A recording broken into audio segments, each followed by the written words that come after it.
బట్టతలతో బాధపడుతున్నారా? ఇప్పుడు face clinic లో 20% డిస్కౌంట్ తో హెయిర్ ట్రాన్స్ప్లాంటేషన్. వెల్కమ్ టు మనం టీవీ హెల్త్. నేను మహాలక్ష్మి. ఈ రోజు మనతో పాటు ENT surgeon doctor Ashok Prithvi గారు ఉన్నారు. వారితో మాట్లాడదాం.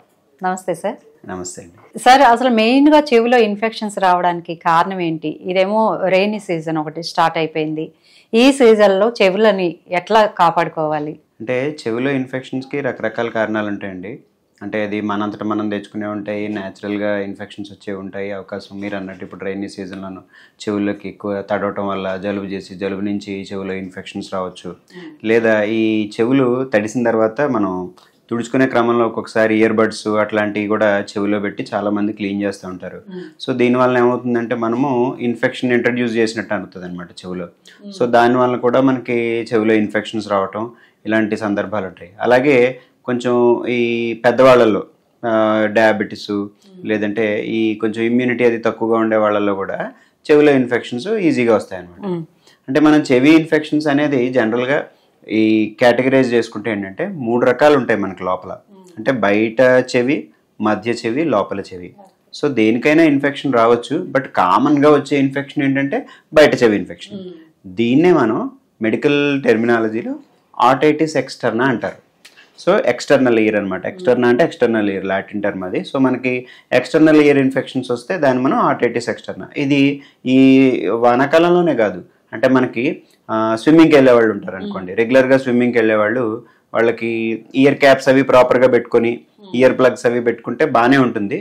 కానీ కొంతమంది అటువంటి సరైన జాగ్రత్తలు తీసుకోవడం, అంటే చెవులకు నీళ్లు పోయే విధంగా, లేదా ఒక్కొక్కసారి మనం ఎంత జాగ్రత్తలు తీసుకున్నా కూడా స్విమ్మింగ్ పూల్లో వాటర్ కంటామినేటెడ్గా ఉందనుకోండి, సో దానివల్ల కూడా చెవిలోకి నీళ్లు పోయి ఈ ఇన్ఫెక్షన్ వస్తుంది. అంటే ఈ ఎక్స్టర్నల్ ఇయర్లోనమాట. దీని లక్షణాలు ఎలా ఉంటాయంటే చాలా సివియర్ పెయిన్ వచ్చేస్తుంది చెవి. ఒక్కసారిగా చెవి బాగా నొప్పి, భరించలేనంత నొప్పి ఉంటుంది అనమాట. ప్రాబ్లం చిన్నదే కానీ నొప్పి చాలా పెద్దదిగా ఉంటుంది. సో దాన్ని మనం వెంటనే తర్వాత ఈ చెవి లోపల కూడా వాచి మూసుకుపోయినట్టు ఉంటుంది అనమాట. చెవి లోపలికి ఇయర్ కెనాల్ అంతా కూడా కొంచెం వాచినట్టు అనిపిస్తుంది. వాచి అసలు లోపలికి ఏమీ సౌండ్ పోవడానికి కూడా స్పేస్ ఉండదు అనమాట. సో ఇటువంటి సందర్భాల్లో కూడా మనం ఆటైటిస్ ఎక్స్టర్నా అని అంటాము. ఇది కాకుండా రెండోది ఏంటంటే, అంటే దీనికి దాటి బయట చెవిని దాటి మనం లోపలికి వెళ్ళినప్పుడు మధ్య చెవి ఉంటుంది. దీన్ని మనం మిడిల్ ఇయర్ అంటాం. సో మిడిల్ ఇయర్ ఇన్ఫెక్షన్స్ జనరల్గా బయట నుంచి వచ్చే కారణాల కన్నా గొంతు లోపల నుండి కానీ ముక్కు లోపల నుండి కానీ మనకి ఏదైనా ఇన్ఫెక్షన్స్ వచ్చినప్పుడు అప్పుడు మధ్య చెవి ఎఫెక్ట్ అవుతుంది అనమాట, మిడిల్ ఇయర్. సో దీన్ని ఆటైటిస్ మీడియా అంటారు. ఇందాక మనం ఆటైటిస్ ఎక్స్టర్నా అని చెప్పుకున్నాం కదా, అంటే ఎక్స్టర్నల్ ఇయర్ అనమాట. మిడిల్ ఇయర్కి వస్తే ఇన్ఫెక్షన్ దాన్ని మనం ఆటైటిస్ మీడియా అంటారు. సో దీంట్లో ఏమవుతుందంటే మనకి ఈ జలుబు చేసినప్పుడు ఈ ముక్కు నుంచి చెవికి మనకి ఒక గొట్టం ఉంటుందన్నమాట. దాన్ని యూస్టేషన్ ట్యూబ్ అంటారు. ఒక సన్నటి ట్యూబ్ లాంటిది. ఇది ఏంటంటే మన ఇయర్ యొక్క హెల్త్ బాగా మెయింటైన్ అవడానికి ఈ ముక్కు చాలా ఇంపార్టెంట్ అనమాట. ముక్కు నుంచి వెళ్ళే గాలి చెవిలోకి వెళ్ళి కరెక్ట్గా ప్రెషర్ అది కూడా కరెక్ట్గా మెయింటైన్ అవుతుంది. సో ఇయర్ ప్రెషర్ బ్యాలెన్స్డ్గా మెయింటైన్ అవ్వాలి అంటే ముక్కు ఫంక్షనింగ్ చాలా ఇంపార్టెంట్. అయితే ఇదే ప్రాసెస్లో ఏమవుతుంది, ఈ జలుబు చేసినప్పుడు అప్పుడు కూడా కొంచెం లోపల వాస్తాయి, కండలు పెరగటం కానీ, లైట్గా కొంచెం లోపల బ్లాక్ అనిపించడం కానీ, లేదా ఈ బ్యాక్టీరియా కానీ వైరస్ కానీ ఇటు నుంచి ఈ గొట్టాన్ ద్వారా చెవిలోకి ట్రావెల్ చేస్తాయి. ఇలాంటప్పుడు మనకి మిడిల్ ఇయర్ ఇన్ఫెక్షన్స్ వచ్చే అవకాశం ఉంటుంది.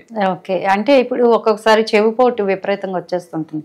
ఏ కారణాల వల్ల చెవిపోటు వస్తుందంటారు? ఇదేనండి, ఇప్పుడు మనం చెవిపోటు అంటే మొదటగా ఫస్ట్ చెప్పుకునేది ఎప్పుడైనా కూడా ఇన్ఫెక్షన్ ఒకటి చెప్తాము.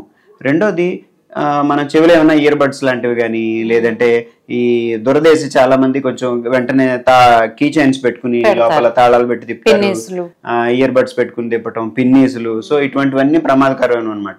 సో ఈ లోపల స్కిన్ అనేది ఇయర్ కెనాల్లో చాలా సెన్సిటివ్ గా ఉంటుంది. మనకి తగలంగానే ఒక ఎక్స్ట్రీమ్ పెయిన్ వస్తుంది అనమాట.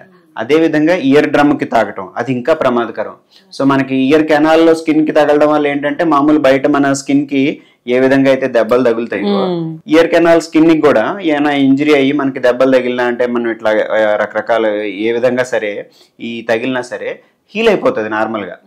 ఒక కొన్ని రోజులకి మళ్ళీ ఒక ఫ్యూ డేస్లోనే నార్మల్గా హీల్ అయిపోతుంది. కాకపోతే మనం దాన్ని ఏం డిస్టర్బ్ చేయకూడదు అనమాట. మనం లోపల మళ్ళీ పెట్టి దెబ్బ తగిలిన తర్వాత ఫస్ట్ వెంటనే చేయాల్సింది ఏంటంటే డాక్టర్ని సంప్రదించాలి. సో అంతా బాగానే ఉంది అనుకుంటే కనుక వాళ్ళు ఈవెన్ యాంటీబయాటిక్స్ ఏమీ అక్కర్లేకుండా కూడా చెవిలో దెబ్బలు తగ్గిపోతాయి.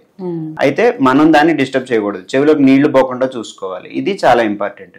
ఇదే దెబ్బ కనుక మనకి స్కిన్కి కాకుండా ఇయర్ డ్రమ్కి తగిలింది అనుకోండి, అది చాలా ప్రమాదకరం. అంటే చెవి వినపడకపోవడం, ఎందుకంటే మనకి కర్ణభేరి, ఇయర్ డ్రమ్ అంటే కర్ణభేరి.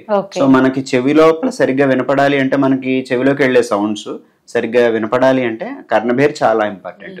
అది వైబ్రేట్ అవుతుంది అనమాట.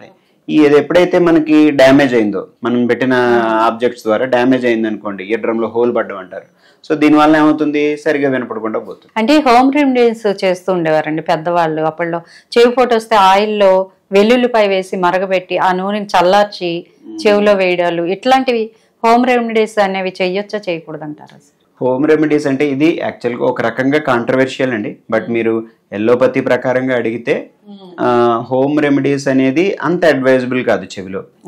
ఎందుకంటే అసలు ఆయిల్స్ ఏవైనా పోయొచ్చు అంటారా చెవుల్లో? అంటే ఆర్గానిక్ ఆయిల్స్, కోకోనట్ ఆయిల్ ఇంతకు ముందు వాడేవారండి. అంటే మనం ఇంతకు ముందు ఇంత కంటామినేషను, అడల్ట్రేషను ఈ యొక్క ఫుడ్స్ కి లేదు ఇది వరకు. సో ఇప్పుడు ఏమవుతుందంటే ప్రతి దాంట్లోనూ కూడా ప్రాసెస్డ్ అయ్యి కెమికల్స్ కూడా యాడ్ అవుతున్నాయి. సో దానివలన కోకోనట్ ఆయిల్ ఎప్పుడు కూడా జనరల్గా సేఫే. దానివల్ల ఏమవుతుందంటే, ఇప్పుడు ఇయర్ వ్యాక్స్ రిమూవ్ చేసే ముందు కొంతమందికి 2 రకాల వ్యాక్స్లు ఉంటాయి అనమాట.